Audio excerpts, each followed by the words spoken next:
വീണ്ടും വരുന്നവനായ പരിശുദ്ധ ദൈവത്തിൻ്റെ അത്യുന്നതമായ നാമത്തിൽ ഏവർക്കും സ്നേഹവന്ദനം.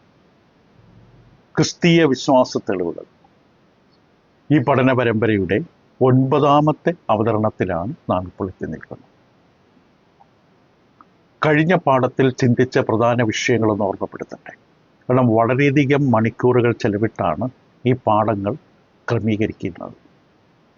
ഇതിലൂടെ പറയുന്ന വിഷയങ്ങൾ സാധാരണ നിലയിൽ പറയുന്ന പോലെയുള്ള എളുപ്പമായി ഗ്രഹിക്കാൻ കഴിയുന്ന കാര്യങ്ങളല്ല. അതുകൊണ്ട് ചില പ്രധാനപ്പെട്ട വിഷയങ്ങൾ വീണ്ടും ഓർമ്മപ്പെടുത്തേണ്ടത് ആവശ്യമാണ്. നാം ദൈവത്തിൻ്റെ അസ്തിത്വത്തിൻ്റെ തെളിവുകളാണ് പഠിച്ചുകൊണ്ടിരിക്കുന്നത്. ദൈവമുണ്ട് എന്ന് വെറുതെ നാം 2-3 വേദഭാഗങ്ങൾ എടുത്തുകൊണ്ട് മറ്റുള്ളവരോട് പറയുന്നതുകൊണ്ട് ഒരു പ്രയോജനവുമില്ല. വ്യക്തമായി ഭൂമിയിൽ ദൈവം സൃഷ്ടിച്ച മനുഷ്യന് ദൈവത്തിൻ്റെ അസ്തിത്വം, ദൈവമുണ്ട് എന്ന സത്യം മനസ്സിലാക്കാൻ കഴിയും എന്ന് ദൈവം തന്നെ പറഞ്ഞു. അത് ബുദ്ധിക്ക് തെളിവായിട്ട് ദൈവം വെളിപ്പെടുത്തിയിരിക്കുകയാണ്. അപ്പം നാം ന്യായം, നിരീക്ഷണം, ബോധം, ബുദ്ധി ഇതെല്ലാം ഉപയോഗിച്ച് ആ തെളിവുകൾ അന്വേഷിക്കണം, കണ്ടെത്തണം, ഗ്രഹിക്കണം. ഇപ്പം ദൈവത്തിൻ്റെ അസ്തിത്വത്തിൻ്റെ തെളിവുകൾ നാം നിരത്തുമ്പോൾ ചില വാദങ്ങളിലൂടെയാണ് അവതരിപ്പിച്ചത്. ആദ്യം പ്രപഞ്ചത്തിൻ്റെ ഉത്ഭവകാരണം. അപ്പം അവിടെ കണ്ടത് കാരണവാദം അഥവാ ഹേതുവാദം. ഈ പ്രപഞ്ചം ഇങ്ങനെ മനോഹരമായി ക്രമീകരിക്കപ്പെട്ടിട്ടുണ്ടെങ്കിൽ അതിൻ്റെ പിന്നിൽ ഒരു കാരണമുണ്ട്. രണ്ടാമത് രൂപകൽപ്പനയുടെ വാദം. ഈ മനോഹരമായ പ്രപഞ്ചത്തിലെ എല്ലാത്തിനും ഒരു രൂപകൽപ്പനയുണ്ട്, ഒരു കൃത്യമായ ഡിസൈനുണ്ട്. അതങ്ങനെ ഉണ്ടാകുവാൻ ഒരു രൂപകൽപ്പന ചെയ്ത ഒരാൾ, ഒരു മനസ്സ്, ഒരു ബുദ്ധി വൈഭവം അതിൻ്റെ പിറകിലുണ്ട്. ഒരു കാര്യം നിർമ്മിക്കുമ്പോൾ അത് എന്തിനു വേണ്ടിയെന്നും ഭാവിയിൽ മുൻകൂട്ടി കണ്ടുകൊണ്ട് ആ ഉപയോഗത്തിന് വേണ്ടി നിർമ്മിക്കുമ്പോൾ അതൊരു ബുദ്ധി വൈഭവമാണ്. മൂന്നാമത്തെ വാദം കുറച്ച് സങ്കീർണമാണ്, ബുദ്ധിമുട്ടാണ്. അതുകൊണ്ട് അതിലെ പ്രധാന പോയിന്റുകൾ, പ്രധാനമായ ആശയങ്ങൾ കഴിഞ്ഞ പാഠത്തിലുള്ള ആശയങ്ങൾ മാത്രം ഒന്ന് ഓർമ്മപ്പെടുത്തും. അത് ജീവതത്വശാസ്ത്രം. അതായത് ദൈവം എന്ന ചിന്ത എപ്രകാരം ഉണ്ടായി.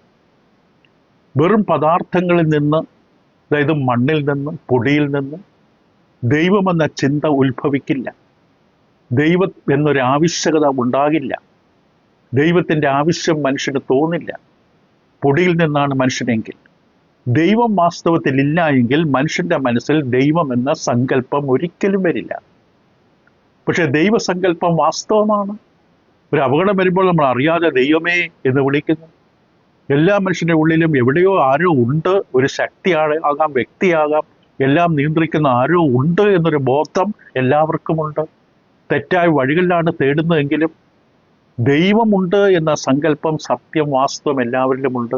അതുകൊണ്ട് ആ ചിന്തയുടെ ഉറവിടം എവിടെ നിന്നായിരിക്കും? ദൈവമെന്ന പദം കൊണ്ട് അർത്ഥമാക്കുന്നത് എന്താണ്?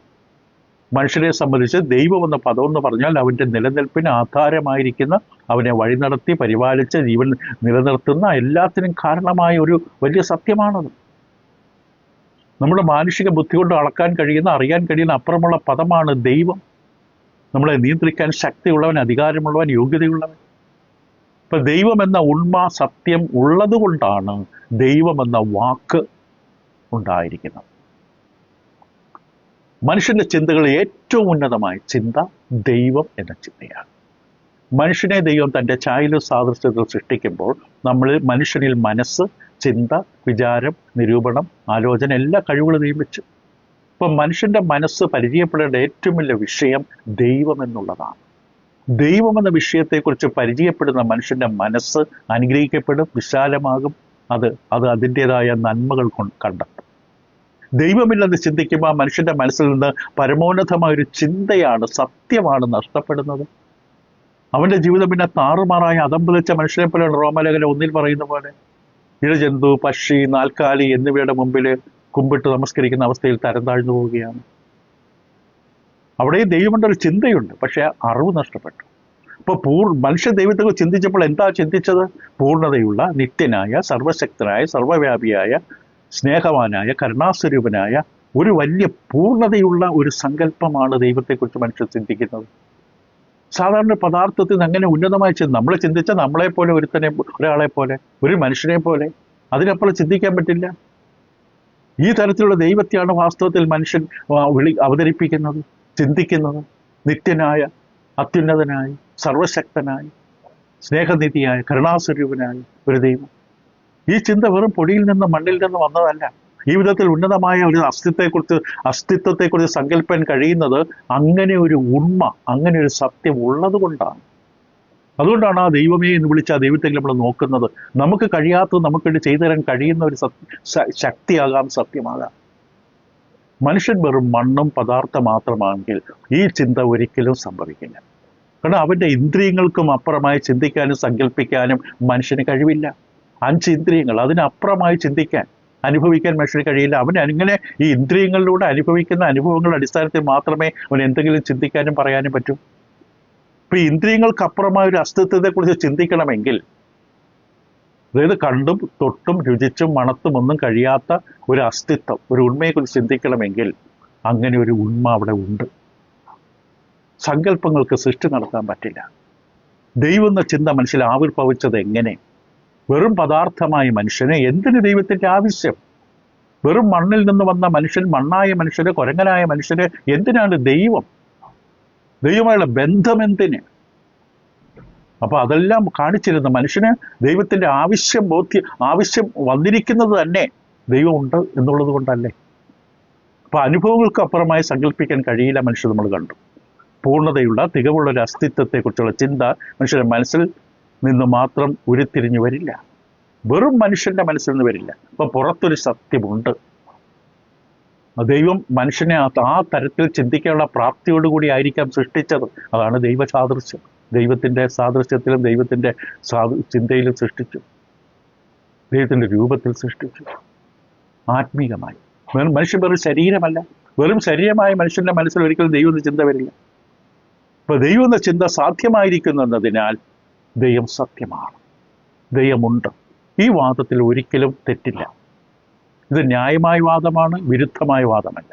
പക്ഷെ ഒരു മുന്നറിയിപ്പ് നമ്മൾ കഴിഞ്ഞു നൽകി. ദൈവത്തെക്കുറിച്ച് ചിന്തിക്കുന്ന മനുഷ്യർ അറിയേണ്ട ചില മുന്നറിയിപ്പുകളുണ്ട്. ലോകത്തിനും അപ്പുറമുള്ള, അനുഭവിച്ചിട്ടില്ലാത്ത, അറിഞ്ഞിട്ടില്ലാത്ത ഒന്നിനെക്കുറിച്ച് മനുഷ്യർ സങ്കല്പിക്കാൻ കഴിയില്ല നമ്മൾ പറഞ്ഞു. അപ്പൊ ആ ദൈവം തന്നെ വെളിപ്പെടുത്തുന്നതിലൂടെ മാത്രമേ ഈ ലോകത്തിനും പ്രപഞ്ചത്തിനും മുകളിലുള്ള ഒന്നിനെക്കുറിച്ച് നമുക്ക് അറിയാൻ പറ്റും. ഈ പ്രപഞ്ചത്തിനകത്തുള്ളത് മാത്രം അറിയാനാണ് നമുക്ക് ഇന്ദ്രിയങ്ങൾ തന്നിരിക്കുന്നത്. ഈ ഇന്ദ്രിയങ്ങൾക്ക് അപ്പുറമാണ് ദൈവം. അപ്പൊ ഈ ഇന്ദ്രിയങ്ങൾക്കും ലോകത്തിനും അപ്പുറമുള്ള ദൈവം എന്ന സത്യത്തെ അറിയണമെങ്കിൽ ആ ദൈവം തന്നെ നമുക്ക് പരിചയപ്പെടുത്തി തരണം. ദൈവം പ്രകൃതിയിലൂടെ മറ്റും നമുക്ക് പരിചയപ്പെടുത്തി തന്നു, പക്ഷെ അത് പോരാ. ആ ദൈവമായുള്ള ബന്ധം സ്ഥാപിക്കണമെങ്കിൽ കൂടുതലായിട്ട് പരിചയപ്പെടുത്തണം. അതാണ് ദൈവം വചനത്തിലൂടെ ബൈബിളിലൂടെ വെളിപ്പെടുത്തിയത്. അപ്പം ദൈവത്തെ ഗ്രഹിക്കുന്നതിനുള്ള മനുഷ്യന്റെ പരിമിതികൾ മനുഷ്യൻ പരിമിതികളുള്ളവനാണ് ആദ്യം തിരിച്ചറിയുന്നത്. അവൻ്റെ കാഴ്ചയ്ക്ക്, കേൾവിക്ക്, അറിവിന് എല്ലാം പരിമിതികളുണ്ട്. ഓർമ്മശക്തിക്ക് പരിമിതിയുണ്ട്, മനസ്സിലാക്കുന്നതിന് പരിമിതിയുണ്ട്. അത് വളരെ വ്യക്തമായി മനുഷ്യൻ ആദ്യം ബോധ്യപ്പെടും. അല്ലെ ദൈവത്തെ തിരിച്ചറിയാൻ പറ്റും, ദൈവത്തിലേക്ക് വിളിക്കുകയുള്ളൂ. നമ്മുടെ പരിമിതികൾ തിരിച്ചറിയും. എല്ലാം എന്നെക്കൊണ്ട് സാധിക്കുമെന്ന് പറയുന്ന മനുഷ്യൻ മൂഢനാണ്. അവനെക്കൊണ്ടൊന്നും പറ്റില്ല. ഇന്ന് രാത്രി ഞാൻ നിന്റെ പ്രാണനെ നിന്നോട് ചോദിക്കും, ഇനി ഒരുക്കി വെച്ചത് ആർക്കാകുമെന്ന് മനുഷ്യരുടെ ദൈവം ചോദിക്കുമ്പോൾ അവൻ്റെ പരിമിതികളെ കാണിച്ചു കൊടുക്കുകയാണ്. സഹോദരൻ ശവക്കുഴി കാണാതെ എന്നേക്ക് വീണ്ടെടുപ്പാൻ മനുഷ്യന് കഴിവില്ല. മനുഷ്യൻ്റെ വീണ്ടെടുപ്പ് വില വിലയേറിയ ദൈവം പറയുമ്പോൾ മനുഷ്യൻ്റെ പരിമിതികൾ കാണിച്ചു കൊടുക്കുകയാണ്, കഴിവില്ലായ്മ കാണിച്ചു കൊടുക്കുകയാണ്. ഇപ്പൊ ദൈവത്തെ ഗ്രഹിക്കാനുള്ള മനുഷ്യന്റെ പരിമിതികൾ അത് നമുക്കറിയാം. അതുണ്ടെങ്കിൽ ആ പരിമിതിക്കുള്ളിൽ നിന്ന് മാത്രമേ ദൈവത്തെ കാണിച്ചു തരാൻ പറ്റൂ. ഇപ്പൊ ഒരു ചെറിയ കപ്പിനകത്ത് കൊള്ളാൻ പറ്റുന്ന വെള്ളം മാത്രമേ അതിനകത്ത് ഒഴിക്കാൻ പറ്റൂ. മനുഷ്യന്റെ പരിമിതമായ അറിവിനും പരിജ്ഞാനത്തിനും ആലോചനയ്ക്കും ബുദ്ധിക്കും ഉള്ളിൽ മാത്രമേ ദൈവത്തിന് വെളിപ്പെടുത്തി കൊടുക്കാൻ പറ്റൂ. അപ്പൊ ഈ ഭൂമിയിലുള്ള മനുഷ്യരെന്ന സൃഷ്ടിയുടെ കഴിവിന്റെ അവസ്ഥയിൽ നിന്നുകൊണ്ട് മാത്രമേ ദൈവത്തെ വെളിപ്പെടുത്താൻ പറ്റും. അതുകൊണ്ടാണ് യെശയ്യാപ്രവാചകന്റെ പുസ്തകത്തിൽ 55-ാം അധ്യായം 8-9 വാക്യങ്ങൾ ദൈവം ഇപ്രകാരം പ്രവാചകനിലൂടെ പറഞ്ഞത്. യെശയ്യാവ് 55-ാം അധ്യായം 8-9 വാക്യങ്ങളിൽ ഇപ്രകാരമാണ് ദൈവം യെശയ്യാപ്രവാചകനിലൂടെ വെളിപ്പെടുത്തിയത്. അവിടെ പറയുന്നു, എൻ്റെ വിചാരങ്ങൾ നിങ്ങളുടെ വിചാരങ്ങളല്ല, നിങ്ങളുടെ വഴികൾ എൻ്റെ വഴികളുമല്ല എന്ന് യഹോവ അരുളി ചെയ്യുന്നു. ആകാശഭൂമിക്ക് മീതെ വേർതിരിക്കുന്ന പോലെ എൻ്റെ വഴികൾ നിങ്ങളുടെ വഴികളിലും എൻ്റെ വിചാരങ്ങൾ നിങ്ങളുടെ വിചാരങ്ങൾ വേർതിരിക്കുന്നു. അകലം ശ്രദ്ധിക്കുക. ആകാശഭൂമി ശാസ്ത്ര ലോകത്തിന് പോലും കണ്ടെത്താൻ പറ്റില്ല ഇതിൻ്റെ ദൂരം എത്രയാണ്. എത്ര പ്രകാശ വർഷങ്ങൾ എടുക്കണം ഭൂമിയിൽ നിന്ന് ആകാശം സ്വർഗം വരെ എത്താൻ. മനുഷ്യന് എത്താൻ പറ്റുന്നൊരു സംവിധാനമില്ല. മനുഷ്യന് എത്താൻ പറ്റുന്ന റോക്കറ്റുകൾക്ക് പോകാവുന്നൊരു പരിധിയുണ്ട്, അതിനപ്പുറം പോകാൻ പറ്റില്ല. അത്ര വലിയ ഇന്ധനമൊന്നും നിറച്ചുകൊണ്ട് ലോകത്തിന് പോകാൻ പറ്റില്ല. ആകാശ ഭൂമിക്ക് മീതെ ഉയർന്നിരിക്കുന്ന പോലെ നിങ്ങളുടെ വഴികളും എൻ്റെ വഴികളും തമ്മിലും, നിങ്ങളുടെ ഇഷ്ടങ്ങളും എൻ്റെ ഇഷ്ടങ്ങളും തമ്മിൽ അകന്നിരിക്കുന്നു എന്ന് ദൈവം പറയുമ്പോൾ നമ്മുടെ പരിമിതികൾ തിരിച്ചറിയും. യോഹന്നാന്റെ സുവിശേഷം 3-ാം അധ്യായത്തിന്റെ 12-ാം വാക്യത്തിൽ കർത്താവ് യേശു പറഞ്ഞു, ഭൂമിയിലുള്ളത് നിങ്ങളോട് സംസാരിച്ചിട്ട് മനസ്സിലാകുന്നില്ലെങ്കിൽ സ്വർഗത്തിലുള്ളത് നിങ്ങളോട് പറഞ്ഞാൽ നിങ്ങൾക്ക് എങ്ങനെ മനസ്സിലാക്കാൻ പറ്റും? സ്വർഗത്തിലുള്ളത് നമ്മളോട് പറയാനായിട്ട് ദൈവം നമ്മുടെ അടുക്കിലേക്ക് ഇറങ്ങി വന്നു. അങ്ങനെ ഒരു സ്ഥലമുണ്ട്, നിങ്ങൾക്കൊരു ഭവനം ഇവിടെ ഉണ്ട്, അവിടെയാണ് നിങ്ങളെ കൊണ്ടുപോകാൻ പോകുന്നത്. സ്വർഗത്തെക്കുറിച്ച് ദൈവം നമുക്ക് വെളിപ്പെടുത്താതെ അറിയാൻ പറ്റില്ല. ഇവിടെ നമുക്ക് ആർക്ക് സുഖത്തിൽ പോകാൻ പറ്റില്ല, ചാടിക്കയറി പോകാൻ പറ്റില്ല, ഏണി വെച്ച് ഗോപുരം പണിത് പോകാൻ പറ്റില്ല. അങ്ങനെ ശ്രമിച്ചവരുണ്ട്, ദൈവരെ കലക്കി കളഞ്ഞു. അപ്പം മനുഷ്യൻ തൻ്റെ ഇന്ദ്രിയങ്ങളാൽ ഈ ഭൗതിക ലോകത്തിൽ ബന്ധിതനാണ്, ഇവിടെ ബന്ധിക്കപ്പെട്ട് കിടക്കുകയാണ്. അതിനാൽ മനുഷ്യന് പരിമിതമായ നിലയിൽ മാത്രമേ സർവജ്ഞാനിയായി ദൈവത്തെ ഉൾക്കൊള്ളാൻ കഴിയൂ. ഇപ്പോൾ പൗലോസ് അപ്പോസ്തലൻ പോലും 3-ാം സ്വർഗം വരെ എടുക്കപ്പെട്ടിട്ട് അവിടെ ചെന്ന് കണ്ട കാര്യങ്ങൾ, കേട്ട കാര്യങ്ങൾ ദൈവം പറഞ്ഞു, താഴെ ചെന്ന് നിനക്ക് പറയാൻ പറ്റില്ല, അതിനുള്ള വാക്ക് അവിടെ ഇല്ല. ഇവിടെ വെച്ച് നീ കണ്ടത് കേട്ടതുമായ കാര്യങ്ങൾ ആരോടും പറയരുതെന്ന് പറഞ്ഞാൽ താഴെ ചെന്ന് അത് പറയാൻ പറ്റില്ല, പറയാനുള്ള വാക്കില്ല, ശബ്ദാവലിയില്ല. അവിടെ കണ്ട കാര്യങ്ങൾ, ഈ ഭൂമിയിലുള്ള കാര്യങ്ങൾ പറയാൻ ഉപയോഗിക്കുന്ന വാക്കുകൾ കൊണ്ട് പറയാൻ പറ്റില്ലെന്നർത്ഥം. നമുക്ക് തന്നിരിക്കുന്ന ഭാഷ ഇവിടെയുള്ള കാര്യങ്ങൾ പരസ്പരം സംസാരിക്കാനാണ്. ആനയെക്കുറിച്ചും കുതിരയെക്കുറിച്ചും ചീങ്കണിയെക്കുറിച്ചും നദിയെക്കുറിച്ചും പുഴയെക്കുറിച്ചും പൂവിനെക്കുറിച്ചും പഴത്തെക്കുറിച്ചും ഇവിടെ നമുക്ക് സംസാരിക്കാനുള്ള ഭാഷകളുണ്ട്. പക്ഷേ സ്വർഗത്തിലുള്ള കാര്യങ്ങൾ പറയാനുള്ള ഭാഷ ഇവിടെ ഇല്ല. ഇവിടെയുള്ള ഭാഷ ഇവിടുത്തെ കാര്യങ്ങൾ പറയാനുള്ളതാണ്, സ്വർഗത്തിലെ ഭാഷ പറയാനുള്ളതല്ല. അതുകൊണ്ട് അവിടെ പോയി കണ്ട കാര്യങ്ങൾ ഇവിടെ വന്ന് പറഞ്ഞാൽ നമുക്ക് അവർക്ക് മനസ്സിലാകില്ല. ഇപ്പം ദൈവത്തെ ഉൾക്കൊള്ളുവാൻ, പൂർണ്ണമായി വിശദീകരിക്കാൻ നിഘണ്ടുവിലെ വാക്കുകൾ പോരാ. മാനുഷിക ഭാഷയും അത് ഭൗതിക ലോകത്തിലെ കാര്യങ്ങൾ മാത്രം ആശയവിനിമയം ചെയ്യാനുള്ളതാണ്. അതിനാൽ മനുഷ്യൻ ദൈവത്തെ പരിമിതപ്പെടുത്തരുത്, മനുഷ്യൻ ദൈവത്തെ പരിമിതപ്പെടുത്തരുത്. പക്ഷെ മനുഷ്യൻ അവൻ്റെ പരിമിതികൾ തിരിച്ചറിയണം, അവൻ്റെ സഹായം ഉയരത്തുനിന്ന് വരുമെന്ന് അവൻ തിരിച്ചറിയണം, അവൻ്റെ കണ്ണ് മേലോട്ട് ഉയർത്തണം.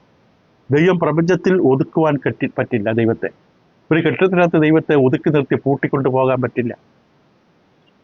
അടച്ചിട്ട മുറിക്കകത്ത് വാതിൽ തുറക്കാതെ കയറി വരാൻ കഴിയുന്ന ആത്മാവാണ് ദൈവം. അപ്പം നമ്മുടെ കഴിവുകൾക്കും അപ്പുറമാണ് ദൈവത്തിൻ്റെ ജ്ഞാനം. ആർക്കും ദൈവത്തെ പൂർണ്ണമായി ഈ ജീവിതത്തിൽ അറിയാൻ കഴിയില്ല, നമ്മുടെ പരിമിതിക്കുള്ളിൽ നിന്നുകൊണ്ട് മാത്രം. പക്ഷേ അത് നമ്മൾ നിരാശപ്പെടേണ്ടതുമില്ല. നാം അറിയേണ്ടതെല്ലാം ദൈവം നമുക്ക് അറിയിച്ചത്. അവൻ്റെ ദിവ്യശക്തി, ജീവനും ഭക്തിക്ക് വേണ്ടിയതൊക്കെ നമുക്ക് അറിയിച്ചു തന്നിട്ടുണ്ട്. അതേസമയത്ത് മറക്കരുത്, മറിഞ്ഞിരിക്കുന്ന കാര്യങ്ങൾ ദൈവത്തിനുള്ള, വെളിപ്പെട്ടിരിക്കുന്നത് നമ്മൾ അനുസരിക്കാനുള്ളത്. നമ്മൾ അതിലാണ് മുഖ്യസ്ഥാനം കൊടുക്കേണ്ടത്. നമുക്ക് വെളിപ്പെട്ട് നമ്മളോട് ദൈവം പറഞ്ഞ കാര്യങ്ങൾ കേൾക്കുകയും അനുസരിക്കുകയും അത് വിശ്വസിക്കുകയും ചെയ്യുക. ഈ വാദം വളരെ ശക്തമാണ്. ദൈവമക്കൾക്ക് മാത്രമേ ഉൾക്കൊള്ളാൻ പറ്റുകയുള്ളൂ, പുറത്തുള്ളവർ പരിഹസിച്ചതല്ല. ദൈവമെന്ന ചിന്ത, ദൈവമെന്ന സങ്കല്പം എവിടെ നിന്ന് ഉത്ഭവിച്ചു? ആ ദൈവം ഉണ്ട് എന്നതിൻ്റെ തെളിവാണ്. അടുത്ത വാദം, 4-ാമത്തെ വാദം, മനുഷ്യൻ്റെ സ്വഭാവത്തെക്കുറിച്ചുള്ള വാദമാണ്. മനുഷ്യൻ മതസംബന്ധിയായ മതബോധമുള്ള സൃഷ്ടിയാണ്.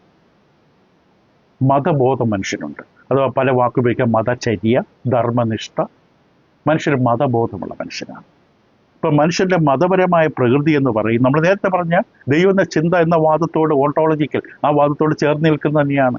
ഇപ്പം ഭൂമിയിൽ പല ശാസ്ത്രങ്ങളിൽ ഒരു ശാസ്ത്രമാണ് നരവംശശാസ്ത്രം.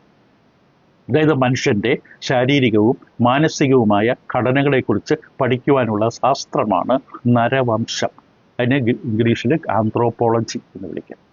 അതായത് മനുഷ്യൻ്റെ ഉത്ഭവം, മനുഷ്യൻ്റെ പ്രകൃതി, മനുഷ്യൻ്റെ നിത്യത എന്നതിനെക്കുറിച്ച് ദൈവത്തോടുള്ള ബന്ധത്തിൽ പഠിക്കാൻ ഉപയോഗിക്കാറുണ്ട് ഈ ശാസ്ത്രം, ഈ നരവംശശാസ്ത്രം. ഈ വാദഗതിയെ നാം മനുഷ്യൻ്റെ മതപരമായിട്ടുള്ള പ്രകൃതിയിൽ നിന്നുള്ള വാദമെന്ന് പറയാനുള്ള കാരണം, അതായത് മനുഷ്യൻ്റെ മതപരമായിട്ടുള്ള, മതസംബന്ധിയായിട്ടുള്ള പ്രകൃതി നിന്നുള്ള വാദമെന്ന് പറയാനുള്ള കാരണം, ഇത് മനുഷ്യൻ്റെ ചരിത്രം പഠിക്കുമ്പോൾ കിട്ടുന്നൊരു ബോധ്യമാണ്. മനുഷ്യൻ്റെ ചരിത്രം എന്ന് പറയുന്നത്, ഈ ഭൂമിയിൽ മനുഷ്യൻ്റെ വാസമെന്ന് പറയുന്നത്, അവൻ മതസംബന്ധമായുള്ള വിഷയത്തിന് വേണ്ടി ജീവിക്കേണ്ട ഒരു വ്യക്തിയാണ്. ഈ വാദം 2 പ്രധാനപ്പെട്ട പോയിന്റുകളിലൂടെ അവതരിപ്പിക്കുകയാണ്. ഇതിൻ്റെ പൊതുവായ വാദഗതി എന്ന് പറയുന്നത് 2 പ്രധാനപ്പെട്ട ഉത്തരങ്ങളിലേക്ക്, ചിന്തകളിലേക്ക് ഇതിനെ ക്രമീകരിക്കണം മനുഷ്യൻ്റെ ചരിത്രം പഠിക്കുമ്പോൾ. ഒന്ന്, മനുഷ്യന് മതപരമായ ഒരു ജന്മവാസനയുണ്ട്, ഒരു നൈസർഗിക ജ്ഞാനം, അതായത് അവനിൽ തന്നെയുള്ളൊരു ജ്ഞാനം, ആരും പറയണ്ട. മതപരമായ, അതായത് മതചര്യ, മതബോധം മനുഷ്യനിൽ തന്നെയുള്ളൊരു ജ്ഞാനമാണ്. 2-ാമത്തെ ഉപസംഹാരം, ഒരു പരമോന്നതനായ ഒരു അസ്തിത്വത്തെ സർവ്വലോകത്തിലുമുള്ള സകല മനുഷ്യരുടെ നടുവിലും സംസ്കാരങ്ങളിലും കാണപ്പെടും. ഒരു പരമോന്നതനായ ഒരു വ്യക്തിയിലുള്ള വിശ്വാസം, പരമോന്നതൻ, ഉന്നതനായ, ഉയർന്ന, അത്യുന്നതനായ ഒരു വ്യക്തിയാകാം ശക്തിയിലുള്ള വിശ്വാസം സാർവലൗകികമാണ്. എല്ലാ സംസ്കാരങ്ങളിലും, ഭൂമിയിൽ മനുഷ്യൻ്റെ ആരംഭം മുതൽ സകല സംസ്കാരങ്ങളിൽ കാണുന്നതാണ് ഈ ഒരു ബോധം. ഈ രണ്ട് പോയിന്റ് നമ്മൾ വിശദീകരിക്കും. ഒന്നാമത്, മനുഷ്യൻ മതബോധമുള്ളവനാണ്. ഇപ്പം മനുഷ്യ സംസ്കാരങ്ങൾ പഠിക്കുന്നവർ വ്യക്തമായി തന്നെ ഐക്യകണ്ഠേന തിരിച്ചറിയുന്നൊരു കാര്യം, എല്ലാ സംസ്കാരങ്ങളിലും മനുഷ്യൻ ഏതെങ്കിലും വിധത്തിലുള്ള മത സംവിധാനം പിൻപറ്റുന്നവനാണ്. ഒരു മുഖപക്ഷമില്ലാതൊരു പരിശോധന നമ്മൾ നടത്തിയാൽ, ലഭ്യമായ വസ്തുതകൾ എടുത്തുവെച്ചുകൊണ്ട് പരിശോധിച്ചാൽ, ലോകമെങ്ങും സകല മനുഷ്യരും സാർവലൗകികമായി മതം അവൻ കൂടെ കൊണ്ടു നടക്കുന്നതാണ്. അവൻ്റെ ഉള്ളിൽ തന്നെയുള്ള ജന്മനാ തന്നെ ഉള്ള ഒരു ബോധമാണ് ദൈവം. അത് മതബോധം, റിലീജിയസ് നേച്ചർ, അത് മനുഷ്യരിൽ തന്നെ ഉള്ളതാണ്. അപ്പോൾ നമ്മുടെ മുമ്പിലുള്ള അറിവുകളൊക്കെ നമ്മൾ പരിശോധിക്കുമ്പോൾ അത് സാർവലൗകികമായി സകല മനുഷ്യർക്കും ഈ ഒരു ബോധമുണ്ട്. അവർ ആരാധിക്കുന്നത് തെറ്റായിരിക്കാം, പക്ഷെ അവർ ആരെങ്കിലേക്ക് കണ്ണുകൾ ഉയർത്താനുള്ളൊരു താല്പര്യം, വാസന അവരുടെ ഉള്ളിലുണ്ട്. അത് ഇങ്ങനെ ഇല്ലാത്ത ജനങ്ങൾ ഉണ്ടെന്ന് പറയുന്നത് ശരിയായ അറിവ് കിട്ടാൻ കൊണ്ടാണ്, ശരിയായ കാര്യങ്ങൾ പഠിക്കാത്തത് കൊണ്ടാണ്, ശരിയായ നിരീക്ഷണങ്ങൾ നടത്താത്തത് കൊണ്ടാണ്. ശരിയായ നിരീക്ഷണങ്ങൾ നടത്തി കഴിഞ്ഞാൽ നമുക്ക് കാണാൻ സാധിക്കും, സർവ്വലോകത്തിൽ ഏത് ഗോത്രമാകാം, ഏത് ജാതിയാകാം, കാട്ടുജാതിക്കാരാകാം, ആധുനിക നഗര ജീവിതത്തിൽ ജീവിക്കുന്നവരാകാം, അവിടെ ഉള്ളിൽ ഒരു അംഗീകരിക്കുന്നില്ലായിരിക്കാം, തള്ളിക്കളയുന്നുണ്ടാകാം, നിഷേധിക്കുന്നുണ്ടാകാം, പക്ഷെ ഉള്ളിൽ ഒരു മതബോധമുണ്ട്. അത് വളരെ വ്യക്തമായുള്ളൊരു സത്യമാണ്. അത് വളരെ വിശാലമായിട്ട് നമ്മൾ പരിശോധിക്കുന്നത് കാണാൻ സാധിക്കും. അപ്പം ഒരിക്കൽ ഇത് പൂർണ്ണമായി അറിയാൻ കഴിഞ്ഞിരുന്നില്ല, പക്ഷെ പിന്നീട് നിരീക്ഷണങ്ങളും പരീക്ഷണങ്ങളും പഠനങ്ങളും നടത്തിയപ്പോൾ ഇത് സാർവലൗകികമായൊരു പ്രതിഭാസമാണ് എന്ന് നമുക്ക് കാണാൻ സാധിക്കും. ഇത് നിഷേധിക്കുന്നത് അസാധാരണമാണ്. മനുഷ്യൻ ദൈവമെന്ന ചിന്ത തള്ളിക്കളഞ്ഞുകൊണ്ട് അവൻ പോകുമ്പോൾ അവൻ ശരിക്കും മൂഢനായി മാറുകയാണ്. മനുഷ്യൻ പൂർണ്ണനാകണമെങ്കിൽ, അവൻ്റെ ജീവിതം സമ്പന്നമായി അനുഗ്രഹിക്കപ്പെടണമെങ്കിൽ, അവൻ്റെ പാതകളും വഴികളും തീരുമാനങ്ങളും ശരിയായ തരത്തിൽ സംഭവിക്കണമെന്നുണ്ടെങ്കിൽ അവൻ്റെ തീരുമാനങ്ങളുടെ ജീവിതത്തിൻ്റെ നടുവിൽ ദൈവമുണ്ടാകണം. യാക്കോബ് പറഞ്ഞ പോലെ, ഞങ്ങൾ ഇന്ന പട്ടണത്തിൽ പോയി ഒരു വർഷം ഇവിടെ താമസിച്ച് വ്യാപാരം ചെയ്ത് ലാഭമുണ്ടാക്കുന്നവരെ എന്ന് പറയുന്നവരെ കേൾപ്പീൻ. ദൈവഹിതമെങ്കിൽ, ദൈവത്തിന് ഇഷ്ടമെങ്കിൽ എന്നല്ലേ പറയേണ്ടത്. ജീവിതത്തിൽ ഏത് തീരുമാനത്തിനും നടുവിൽ ദൈവം വേണം.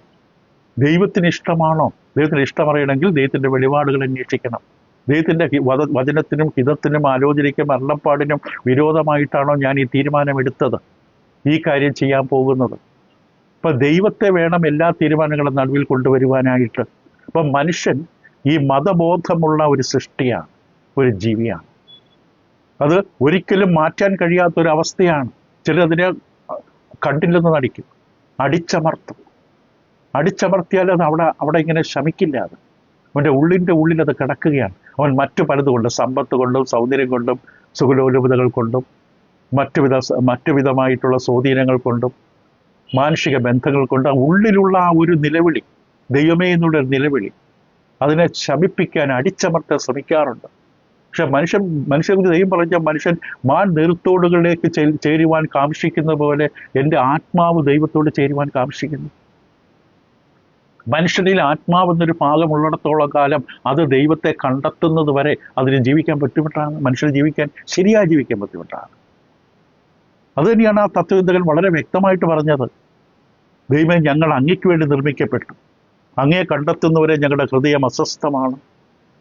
അത് 53 അധ്യായത്തിലും വളരെ വ്യക്തമായിട്ട്, അല്ലെങ്കിൽ 43 അധ്യായത്തിൽ വ്യക്തമായി പറയും. 53 യെശയ്യാപ്രവാചകൻ പറയും, നാം എല്ലാവരും ആടുകളെ പോലെ തെറ്റിപ്പോയിരുന്നു, നാം ഓരോരുത്തരും അതിൻ്റെ വഴിക്ക് തിരിഞ്ഞിരുന്നു.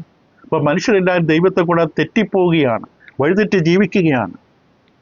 യെശയ്യാപ്രവാചകന്റെ പുസ്തകം 43 അധ്യായത്തിൽ വ്യക്തമായിട്ട് പറയുന്നു, 21 വാക്യം, ഞാൻ എനിക്ക് വേണ്ടി നിർമ്മിച്ചിരിക്കുന്ന ജനം എൻ്റെ സ്തുതിയെ വർണ്ണിക്കും. അതിൻ്റെ 20 വാക്യം, ഞാൻ തിരഞ്ഞെടുത്തിരിക്കുന്ന ജനത്തിന് കുടിപ്പാൻ കൊടുക്കേണ്ടതിന് ഞാൻ മരുഭൂമിയിൽ വെള്ളവും നിർജ്ജന പ്രദേശത്ത് നദികളും നൽകിയിരിക്കുന്നു. അതുകൊണ്ട് കാട്ടുമൃഗങ്ങളും കുറുക്കന്മാരും ഒട്ടകപ്പക്ഷികളെ എന്നെ ബഹുമാനിക്കും. ഞാൻ എനിക്ക് വേണ്ടി നിർമ്മിച്ചിരിക്കുന്ന ജനം എൻ്റെ സ്തുതിയെ വിവരിക്കും. നമ്മൾ ആർക്ക് വേണ്ടിയാണ് സൃഷ്ടിക്കപ്പെട്ടത്? ദൈവത്തിന് വേണ്ടി. സകലതും, സൃഷ്ടിക്കപ്പെട്ട സകലതും ദൈവത്തിന് വേണ്ടി. അപ്പോൾ ദൈവത്തെ കണ്ടെത്തുമ്പോൾ മനുഷ്യൻ പൂർണ്ണതയെത്തുന്നു. ദൈവത്തെ കണ്ടെത്തുന്നവരെ മനുഷ്യൻ അസ്വസ്ഥനാണ്.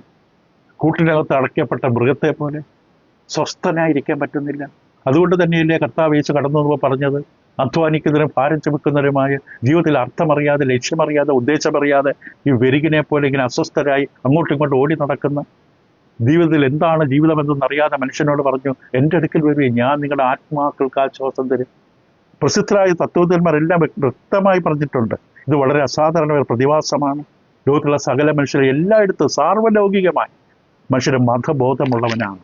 ആ ഒരു വാസനത ഉള്ളിൽ വെച്ചിട്ടുണ്ട്. അത് തിരിച്ചറിയുകയോ അന്വേഷിക്കുകയോ ചെയ്യുന്നത് മനുഷ്യൻ്റെ ഉത്തരവാദിത്വം. പക്ഷെ ഈ ഒരു ആവശ്യം മനുഷ്യനുണ്ട്.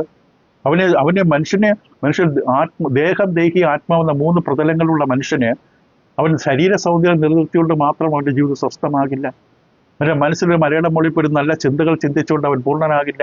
അവൻ്റെ ആത്മാവിൻ്റെ ആവശ്യം നിറവേറ്റി കൊടുക്കണം. കർത്താവ് യേശു ഗിരിപ്രഭാഷണത്തിൽ ആദ്യം പറഞ്ഞ പ്രസ്താവന എന്താണ്? ആത്മാവിൽ ദരിദ്രരായവർ ഭാഗ്യവാന്മാർ. ആത്മാവിൻ്റെ ദാരിദ്ര്യം, ആത്മാവെന്നൊരു ഭാഗം തിരിച്ചറിയണം. അപ്പോൾ ആത്മാവിനെ നിഷേധിക്കുന്ന ഒരു വ്യക്തിക്കും മനുഷ്യനെ മനസ്സിലാക്കാൻ പറ്റില്ല. മനുഷ്യന്റെ ആത്മാവിനെ നിഷേധിക്കുന്ന, മനുഷ്യന് മതഭക്തി വേണമെന്ന് സമ്മതിക്കാത്ത, മതം മനുഷ്യനെ മയക്കുന്ന കറുപ്പാണ് അല്ലെങ്കിൽ ലഹരിയാണെന്നൊക്കെ പറയുന്ന മനുഷ്യർക്ക് മനുഷ്യനെ മനസ്സിലാക്കാൻ പറ്റില്ല. മനുഷ്യനെ യഥാർത്ഥത്തിൽ മനസ്സിലാക്കണമെങ്കിൽ അവൻ്റെ മതഭക്തി, മതബോധം, അവൻ്റെ ഭക്തിയുടെ അവസ്ഥ അവൻ തിരിച്ചറിയണം. പ്രാചീന മനുഷ്യരെ കുറിച്ച് നമുക്കത് കാണാൻ പറ്റും. ഇവരെല്ലാം മതബോധമുള്ളവരാണ്. ഇന്നത്തെ കാലത്തേക്കാളും വളരെയധികം മതഭക്തിയും മതബോധവും മതചര്യയും ധർമ്മനിഷ്ഠയും ഉള്ളവരായിരുന്നു പ്രാചീന മനുഷ്യർ. ശരിയായ ദൈവത്തെ അന്വേഷിച്ചു എന്നല്ല, പക്ഷേ ഈ ബോധം അവർക്കുണ്ടായിരുന്നു. ഇപ്പം മനുഷ്യന്റെ പ്രകൃതിയെ പഠിക്കുമ്പോൾ സമർത്ഥമായ തെളിവുകൾ നമുക്ക് കാണാൻ സാധിക്കും. മനുഷ്യൻ സാധാരണ രീതിയിൽ അവൻ മതഭക്തനാണ്. അവൻ്റെ അനുഭവം മതഭക്തിയാണ്. അവൻ ജീവിതം ആരംഭിച്ച നിമിഷം മുതൽ സഹജീവികളോട് സഹവർത്തിത്വം ആരംഭിക്കുമ്പോൾ, പ്രകൃതിയോട് ഇടപഴകുമ്പോൾ, ഓരോ പ്രതികൂലങ്ങളും പ്രയാസങ്ങളും ബുദ്ധിമുട്ടുകളും സങ്കടങ്ങളും വേദനകളും ഒക്കെ വരുമ്പോൾ ഈ സ്വഭാവം പുറത്തു വരുന്ന കാണാം. അവർ ഉന്നതനായ ഒരു ശക്തിയെ തേടുന്നു. ഈ അവസ്ഥയിൽ തന്നെ കരകയറ്റുവാൻ ആരുണ്ട്? എൻ്റെ സഹായം എവിടെ നിന്ന് വരും? ഞാൻ എവിടേക്ക് കൈ ഉയർത്തണം? അവനൊരു കല്ലിനെ ആയിരിക്കാം, ഒരു പാമ്പിനെ ആയിരിക്കാം, ഒരു ചീങ്കണ്ണിയായിരിക്കാം, ഒരു ആട്ടിൻകുട്ടിയായിരിക്കാം, ഒരു ആനക്കുട്ടിയായിരിക്കാം. അതിൻ്റെ മുമ്പിലായിരിക്കും കുമ്പിട്ട് കിടക്കുന്നത്. അല്ലെങ്കിൽ അഗ്നിപർവ്വതം പോലെ പൊട്ടിത്തെറിക്കുന്ന ഒരു അഗ്നിപർവ്വതത്തിന് മുമ്പിലായിരിക്കും വീണ് കിടക്കുന്നത്. അല്ലെങ്കിൽ ഇടിയെയും മിന്നലിനെയും മഴയായിരിക്കാം, ഒരു വെള്ളത്തെ ആയിരിക്കാം. ഇതിനെയൊക്കെ ആയിരിക്കും അവൻ ആരാധിക്കുന്നത്. പക്ഷെ അവൻ്റെ ഉള്ളിൽ എന്തുകൊണ്ട് ആരാധിക്കുന്നു? ഈ ബോധം അവൻ്റെ ഉള്ളിലുണ്ട്. ഈ ഭക്തി ഉന്നതമായൊരു ശക്തിയിലേക്ക് കണ്ണുയർത്താൻ, കൈ ഉയർത്തുവാൻ, മനസ്സുയർത്താൻ, ബോധമുയർത്തുവാൻ ഒരു ബോധം എൻ്റെ ഉള്ളിലുണ്ട്. അതാണ് നമ്മുടെ വിഷയം തന്നെ. അതാണ് നമ്മൾ കാണുന്നത്. അപ്പം മനുഷ്യരുമായി ഇടപഴകുമ്പോൾ പല സന്ദർഭങ്ങൾ വരുമ്പോൾ, പ്രശ്നങ്ങൾ വരുമ്പോൾ ആർക്ക് നമ്മളെ സഹായിക്കാൻ കഴിയാത്ത നിലപാടുകൾ വരും. ഒരു വലിയ കപ്പലിൽ നമ്മൾ മുങ്ങി താഴുമ്പോൾ, ഒരു ചെളിവെള്ളത്തിൽ നമ്മൾ താണു പോകുമ്പോൾ ആർക്ക് നമ്മളെ സഹായിക്കാൻ കഴിയാത്ത അവസ്ഥ, ആരുമില്ലാത്ത അവസ്ഥ, നാം ദൈവമേ എന്നല്ലാതെ വിളിക്കാൻ പറ്റില്ല. അപ്പൊ ഈ ഒരു ബോധം മനുഷ്യരുണ്ട് എന്നുള്ളത് വളരെ വ്യക്തമാണ്. അത് സാർവലൗകികമായ പ്രതിഭാസമാണ്. ഭൂമുഖത്ത് ഈ ബോധമില്ലാത്ത ഒരു ഗോത്രമില്ല, ജനമില്ല, വംശമില്ല, ജാതിയില്ല. എല്ലാ മനുഷ്യരുമുണ്ട്. ചിലർ നിഷേധിക്കുന്നു, അടിച്ചമർത്തുന്നു, ഇല്ലെന്ന് പറയുന്നു, ഓടി ഒളിക്കാൻ ശ്രമിക്കുന്നു. പക്ഷെ അത് ഉണ്ട്, ഉള്ളിലുണ്ട്. ഞാൻ വെറും കൈയോടെ വന്ന് വെറും കൈയോടെ തിരിച്ചു പോകുമെന്ന് പറഞ്ഞ ചക്രവർത്തിയെ പോലെ, ദൈവനിഷേധിയെ ജീവിച്ച മനുഷ്യർ അവസാനം സംബന്ധിച്ചതുപോലെ എൻ്റെ ജീവിതം പാഴായിപ്പോയി. എൻ്റെ ജീവിതം ഞാൻ പരാജയപ്പെടുത്തി. ഞാൻ അന്വേഷിക്കേണ്ടത് അന്വേഷിച്ചില്ല. ഓടിയിടുന്ന സകല സമ്പത്തും നേടി, സകല തോട്ടങ്ങളും വാങ്ങിക്കൂട്ടി. എവിടെയെല്ലാം എനിക്ക് സമ്പത്തുള്ളത് എനിക്ക് ശേഷം ആർക്കും അറിയാതെ പോയി. പക്ഷെ ഞാൻ തേടിയില്ല. മൂഢ, ഇന്ന് രാത്രി ഞാൻ നിന്റെ പ്രാണനെ നിന്നോട് ചോദിക്കും. നീ ഒരുക്കി വെച്ചതൊക്കെ ആർക്കാകും? നീ ഒരുക്കേണ്ടത് ഒരുക്കിയില്ല. നിന്റെ പ്രാണന് വേണ്ടി നീ ഒരുങ്ങിയില്ല. കുറേ സമ്പത്ത് കൂട്ടി, കളപ്പുരകൾ വലുതാക്കി. അപ്പോൾ ഉന്നതമായൊരു ശക്തി, അല്ലെങ്കിൽ ഒന്നിലധികം ശക്തികൾ മനുഷ്യർ പിൻപറ്റുന്നു, ആരാധിക്കുന്നു, ബഹുമാനിക്കുന്നു. മരത്തിന് ചുറ്റും അനേക കല്ലുകൾ കൊണ്ടുണ്ടാക്കി അനേക രൂപങ്ങൾ കൊണ്ടുവച്ചിരിക്കുന്നു. അതിൻ്റെ ഉള്ളിൽ ഈ ബോധമാണ്. മനുഷ്യൻ മതപരമായിട്ടൊരു ബോധമുള്ളവനാണ്. ആ ബോധം അവനുണ്ട്. അത് സ്വാഭാവികമാണ്. ശരിയാണ് അവൻ ചെയ്യുന്നതെന്നല്ല, ഈ ബോധം ആണ് നമ്മുടെ വിഷയം. ഈ ബോധം അവനുണ്ട്. മതബോധം, മതചര്യ, ധർമ്മനിഷ്ഠ. അപ്പം ഇതില്ലാത്ത മനുഷ്യൻ പ്രകൃതി വിരോധിയാണ്. അവൻ്റെ സ്വഭാവത്തിന് വിരോധമാണ്. ദൈവത്തെ അന്വേഷിക്കാത്ത മനുഷ്യൻ പ്രകൃതി വിരോധിയാണ്. അവൻ്റെ പ്രകൃതിക്ക് ചേർത്തതല്ല അത്. ദൈവമില്ലെന്ന് പറയുന്ന മനുഷ്യനും ദൈവത്തെ തള്ളിക്കളയുന്ന മനുഷ്യനുമൊക്കെ അവന്റെ പ്രകൃതിക്ക്, മനുഷ്യപ്രകൃതിക്ക് വിരോധമാണ്. ഇപ്പം ജീവിക്കുന്ന ദൈവം സൃഷ്ടിച്ച ഭൂമിയിലാണ്. അപ്പോൾ മനുഷ്യൻ ആരാധിക്കുന്നു, മതപരമായി ഉന്നതമായ ഒന്നിനെ ആരാധിക്കുന്നു. എന്തിനെയെങ്കിലും ആരെയെങ്കിലും മനുഷ്യനെ ആരാധിക്കും. ഒന്നുകിൽ അവനെ തന്നെ ആരാധിക്കും, അവൻ്റെ വേണ്ടി കൂടുതൽ സമയം ചെലവിടുന്ന അവനെ ആരാധിക്കുകയാണ്. ഞാൻ ഞാൻ ഞാൻ എൻ്റെ എൻ്റെ എന്ന് പറയുമ്പോൾ അവനെ ആരാധിക്കുന്നവനാണ്. അവനൊരു വിഗ്രഹം ഉണ്ടായിരിക്കില്ല, അവനെ തന്നെ ആരാധിക്കുമ്പോൾ അത് വിഗ്രഹാരാധനയാണ്. അവനെ ആരാധിക്കുകയാണ്. ചിലത് ഇന്ദ്രിയ ഗോചരമായി കൺപോയി കാണാവുന്ന രൂപത്തെ ആരാധിക്കും, മറ്റു ചിലർ നിഗൂഢമായ ചിലതിനെ ആരാധിക്കും. അപ്പൊ എവിടെ ഇങ്ങനെ നോക്കിയാലും മനുഷ്യന്റെ ഉള്ളിൽ ഒരു ആരാധന ദാഹം കിടക്കുകയാണ്. അത് ചിലപ്പോൾ അവൻ കൈകൊണ്ടുണ്ടാക്കിയതും മനസ്സിൽ രൂപം കൊടുത്തതുമായ ചിന്തയാകാം, ചിത്രമാകാം, രൂപമാകാം. പക്ഷെ വസ്തുത ഇതാണ്, മനുഷ്യന് മതബോധമുണ്ട്. മതബോധം, അവനൊരു റിലീജിയസ് നേച്ചറുണ്ട്, അത് ജന്മവാസനയായിട്ടുണ്ട്. അപ്പനും അമ്മയും ഇങ്ങനെ ഇഞ്ചക്ട് ചെയ്ത് കൊടുക്കുന്നതല്ല. മനുഷ്യനാണോ അവൻ്റെ ഉള്ളിൽ ഈ വാസനയുണ്ട്, അവരെ സത്യത്തിലേക്ക് എത്തണം. അതിന് മാതാപിതാക്കളും അധ്യാപകരും മറ്റും അവനെ നടത്തണം ശരിയായിട്ടുള്ള അർത്ഥത്തിലേക്ക്. പൗലോസ് അരയോപിക മധ്യം എന്നുകൊണ്ട് പറഞ്ഞതുപോലെ, നിങ്ങൾക്ക് അജ്ഞാതമാണ്, പക്ഷെ ഞാൻ പറഞ്ഞു തരാം ആരാണ് ദൈവം. ഇപ്പം പദാർത്ഥത്തിൽ നല്ല മനുഷ്യൻ എന്നുള്ളത് ഇതിനേക്കാൾ വലിയ തെളിവെന്ത് വേണം? പദാർത്ഥത്തിൽ നല്ല മനുഷ്യൻ, മണ്ണിൽ നിന്നല്ല, പൊടിയിൽ നിന്നല്ല.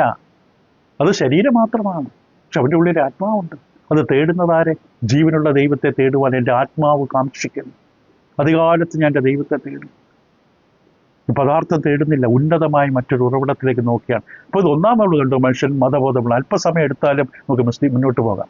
രണ്ടാമത്, ഇതൊരു സാർവലൗകിക വിശ്വാസമാണ്, പരമോന്നതമായൊരു വ്യക്തിയിലുള്ള വിശ്വാസം. അതൊരു സാർവലൗകിക വിശ്വാസമാണ്. സാർവലൗകികമായി എല്ലായിടത്തും കാണാൻ പറ്റും. അവൻ ഉന്നതമായൊരു ശക്തിയിലേക്ക് കണ്ണുയർത്തും. മനുഷ്യൻ ഈ മതബോധമുള്ള വ്യക്തിയാണ്, മതജീവിയാണ്. അതിനോടൊപ്പം തന്നെ ചിന്തിക്കണം, അവനേക്കാളും ഉന്നതമായ ഒന്നിലേക്കാണ് നോക്കുന്നത്. അവൻ കുമ്പിടുന്നതും ആരാധിക്കുന്നതും അവന് മനസ്സിലാക്കാൻ കഴിയാത്ത, ഗ്രഹിക്കാൻ ഉന്നതമായ ഒന്നിലേക്കാണ്. ഇതുപോലെ ദിനോസറസിന്റെ മുമ്പിലാകാം, ഒരു കൂറ്റം മലയുടെ മുമ്പിലാകാം, ഇടിമിന്നലിന്റെ മുമ്പിലാകാം, 500 വർഷം പഴക്കമുള്ള ഒരു ആൽമരത്തിന്റെ മുമ്പിലാകാം. അവന് മനസ്സിലാക്കാൻ കഴിയാത്ത ഉന്നതമായ ശക്തി എന്ന് അവൻ വിചാരിക്കുന്ന, തെറ്റിദ്ധരിച്ചതാണ് ആ ശക്തി എന്ന് വിചാരിക്കുന്നത്. അവൻ്റെ സകല കാര്യങ്ങൾ നോക്കി നടത്താൻ പര്യാപ്തമായ ശക്തിയാണ് ഈ മൃഗമെന്നാണ് അവൻ വിചാരിക്കുന്നത്, ഈ ഇഴജന്തു എന്നാണ് അവൻ വിചാരിക്കുന്നത്, ഈ കുരങ്ങനെന്നാണ് അവൻ വിചാരിക്കുന്നത്. അങ്ങനെ വിചാരിച്ച് അതിൻ്റെ മുമ്പിൽ കുമ്പിടുകയാണ്, അതിൻ്റെ മുമ്പിൽ നിവേദിക്കുകയാണ്. പാൽ കൊടുക്കുന്നു, പഴം കൊടുക്കുന്നു, സാമ്പ്രാണി തിരി കത്തിക്കുന്നു, വിളക്ക് കത്തിക്കുന്നു. അതിൻ്റെ മുമ്പിൽ കുമ്പിടുകയാണ്, ഈ മലയുടെ മുമ്പിൽ, ഈ കല്ലിൻ്റെ മുമ്പിൽ. ഉന്നതമായ ഒന്നിലേക്കാണ്. യാതൊരു കഴിയുമ്പോഴത്തുള്ള അവൻ്റെ കൂട്ടുകാരനെ അവൻ ആരാധിക്കുന്നില്ല, ബഹുമാനിക്കുന്നുണ്ട്, ആരാധിക്കുന്നില്ല. ഒരു കല്ലി പിടിച്ചിരുത്തിയിട്ട് അവൻ്റെ മുമ്പിൽ കുമ്പിടുന്നില്ല. അവൻ ഉന്നതമായി തന്നെ സഹായിക്കാൻ കഴിവും കെൽപ്പുമുണ്ടെന്ന് ബോധ്യപ്പെട്ട ഉന്നതമായ ഒന്നിലേക്കാണ് അവൻ ആരാധിക്കുന്നത്. ഇത് സാർവലൗകികമായി എല്ലായിടത്തും കാണും. സകലയിടത്തും നോക്കിക്കഴിഞ്ഞത് കാണാം. ചിലത് പ്രത്യക്ഷമായിട്ട് കാണാം, ചിലപ്പോൾ മറിഞ്ഞിരിക്കുന്ന ഉന്നതമായ ഒന്നിലേക്കാണ് മനുഷ്യൻ നോക്കുന്നത്, തന്നെ ആരാധിക്കുന്നത് പരമോന്നതമായ ഒരു സത്തയിലേക്കാണ്. എല്ലാ സംസ്കാരങ്ങളും, എല്ലാ മതങ്ങളും നമുക്കിത് കാണാൻ സാധിക്കും, ഈ ഒരു അവസ്ഥ. അത് പൂർവ്വകാലത്തുള്ള മനുഷ്യരെക്കുറിച്ച് പഠിച്ചാലും അത് വ്യക്തമായി കാണാം. പല രൂപത്തിലാകാം, പല പേരിലാകാം, പല തരത്തിലുള്ള വിഗ്രഹങ്ങളാകാം, രൂപങ്ങളാകാം, ചിത്രങ്ങളാകാം, മൃഗങ്ങളെയാകാം, പലതാകാം. രൂപം പലതാണ്, നിറം പലതാണ്, ആശയം പലതാണ്, പക്ഷെ അവസ്ഥ ഒന്നാണ്. ഉന്നതനായ, പരമോന്നതനായ ഒരു സത്തയെ, ഒരു ഉണ്മയെ, ഒരു ശക്തിയെ അവർ കുമ്പിട്ടാരാധിക്കും. ചിലപ്പോൾ അഗ്നിയാണ് എന്താണെന്ന് മനസ്സിലാക്കാൻ കഴിയാത്ത മനുഷ്യൻ അതിനുപരി കുമ്പിടുകയാണ്. വായു, ജലം. അപ്പോൾ ഈ ഒരു ചിന്ത എന്ന് പറയുന്നത് വളരെ പ്രധാനം. ഇത് പരിണാമപരമായിട്ട് മനുഷ്യന്റെ മനസ്സിൽ ഉണ്ടാക്കിയെടുത്തൊരു ചിന്തയാണെന്ന് പറഞ്ഞ് പരിഹസിച്ച് തള്ളുന്നവരുണ്ട്. അവരെക്കാളും മൂഢന്മാർ വേറെയില്ല. ഇപ്പം മതമെന്ന് പറയുന്നത്, ഏകദൈവ വിശ്വാസം എന്ന് പറയുന്നത് പരിണാമ പ്രക്രിയയിൽ മനുഷ്യന്റെ മനസ്സിൽ രൂപം കൊടുത്തതായ ഒരു ചിന്തയാണ്. അവൻ്റെ അവസ്ഥകളിൽ നിന്ന് രക്ഷ നേടാൻ, അവൻ്റെ പ്രശ്നങ്ങൾക്ക് പരിഹാരത്തിനായി എവിടെയെങ്കിലും ഒന്ന് ആശ്രയിക്കാൻ വേണ്ടി മനുഷ്യൻ കണ്ടുപിടിച്ച ചിന്തയാണ് ദൈവം എന്ന ചിന്ത എന്ന് പറയുന്ന മനുഷ്യനെ അവൻ പറയാനുള്ള നാവ് ചലിപ്പിച്ചതുപോലും ആരുടെ കഴിവുണ്ടെന്ന് അവൻ ഓർമ്മയില്ല. അവൻ സംസാരിക്കുമ്പോൾ ശ്വാസം പ്രവർത്തിക്കുന്നതിന് പിന്നിൽ ആരെന്ന് അവൻ അറിയില്ല. എല്ലാ മനുഷ്യർക്കും ജീവന് ശ്വാസവും കൊടുത്ത ഒരാളുണ്ട്. ആ വ്യക്തി കൊടുത്ത ശ്വാസം കൊണ്ടും നാവ് കൊണ്ടും ചലനം കൊണ്ടും ജീവൻ കൊണ്ടാണ് ദൈവമില്ല എന്ന് പറഞ്ഞ് പുച്ഛിക്കുന്നത്. എത്ര വലിയ ശിക്ഷയാണ് അവന് വേണ്ടി കാത്തിരിക്കുന്നത്. പരിണാമ ഫലമായിട്ടല്ല. മനുഷ്യർ സങ്കല്പിച്ചുണ്ടാക്കിയ ചിന്തയല്ല ദൈവവും മതവും. വഴിതെറ്റിയ മതങ്ങൾ ദൈവത്തിൽ നിന്നല്ല. സത്യദൈവമല്ലാത്ത ദൈവത്തെ പിൻപറ്റുന്ന ദൈവത്തിൻ്റെ അനുവാദമല്ല. പക്ഷെ ദൈവവും മതവും, മതമെന്ന് പറഞ്ഞാൽ മനുഷ്യനെ ദൈവിക വഴിയിൽ പരിശീലിപ്പിക്കുന്ന മാർഗം, അത് ദൈവത്തിൻ്റെതാണ്, ദൈവം വച്ചിരിക്കുന്നതാണ്. മനുഷ്യൻ പരിണാമവാദിയാണെങ്കിൽ, ഇപ്പോൾ മനുഷ്യനെ ദൈവം സൃഷ്ടിച്ചപ്പോൾ മനുഷ്യൻ പരിണമിച്ചാണ് ഉണ്ടായതെങ്കിൽ അനേക ദൈവങ്ങളെ മനുഷ്യനുണ്ടാക്കണം, എന്നിട്ട് അത് അവസാനം ഒന്നാക്കി മാർക്കുന്നു. പക്ഷെ നമ്മൾ പരിശോധിക്കുമ്പോൾ കാണാൻ സാധിക്കുന്നു, മനുഷ്യൻ ആരംഭിക്കുമ്പോൾ ഏകദൈവ വിശ്വാസിയാണ്. ഏകദൈവ വിശ്വാസിയാണ്. പിന്നീട് നമുക്കറിയാം, ബൈബിൾ ചരിത്രത്തിൽ ഉൽപ്പത്തി പുസ്തകം 11-ാം അധ്യായത്തിൽ ദൈവത്തോട് മത്സരിക്കാൻ നിമ്രോദിന്റെ നേതൃത്വത്തിൽ ആരംഭിച്ചതായ പ്രവർത്തന ഫലമായി ദൈവത്തോട് പോലും മത്സരിക്കാൻ മടി കാണിക്കാത്ത മനുഷ്യൻ ദൈവന് കൊടുത്ത കഴിവും സങ്കല്പങ്ങളും നിരൂപണങ്ങളും ഭാഷയും എല്ലാം ലോകമെങ്ങും ഒന്നായിരുന്നതുകൊണ്ട് അവർ ഒരുമിച്ചുകൂടി ദൈവത്തിനെതിരെ മത്സരിച്ചപ്പോൾ ദൈവം വെച്ചവൻ്റെ ഭാഷ കലക്കി. മറക്കരുത്, ആ ഭാഷ കലക്കി കഴിയുമ്പോൾ ഈ ഓരോ മനുഷ്യൻ്റെ ഉള്ളിലും ദൈവബോധമുണ്ടെങ്കിൽ ഈ ഭാഷ മാറിക്കഴിഞ്ഞപ്പോൾ ഞാൻ പറയുന്ന വേറെ ആൾക്ക് മനസ്സിലാക്കാൻ പറ്റുന്നില്ല, അയാൾ പറയുന്ന വേറെ ആൾക്ക് മനസ്സിലാക്കാൻ പറ്റുന്നില്ല, വ്യത്യസ്തമായ ഭാഷകൾ ഉത്ഭവിച്ചപ്പോൾ അതേ സമയത്ത് എല്ലാവരുടെ മുമ്പിൽ ദൈവിക ചിന്തയുമുണ്ട്. അവർ പല സ്ഥലത്താക്കി പിരിഞ്ഞു, പലയിടങ്ങളിൽ അവർ പിരിഞ്ഞുപോയി അവരെല്ലാം ഉള്ളിലുള്ള ഈ സങ്കല്പത്തെ കൊണ്ടുപോയി. ചിലർ കല്ലെടുത്ത് വെച്ചു, ചിലർ തീയെടുത്ത് വെച്ചു, ചിലർ മൃഗത്തെ എടുത്ത് വെച്ചു, ഒരു ഇഴജാതിയെ പിടിച്ചു വെച്ചു, അതിൻ്റെ മുമ്പിൽ കുമ്പിട്ടു. കാരണം ഉന്നതമായൊരു ശക്തി, അവിടെ പ്രശ്നങ്ങൾക്ക് പരിഹാരമായി ഉന്നതമായൊരു ശക്തി ഉണ്ടെന്നൊരു ബോധമുണ്ട്.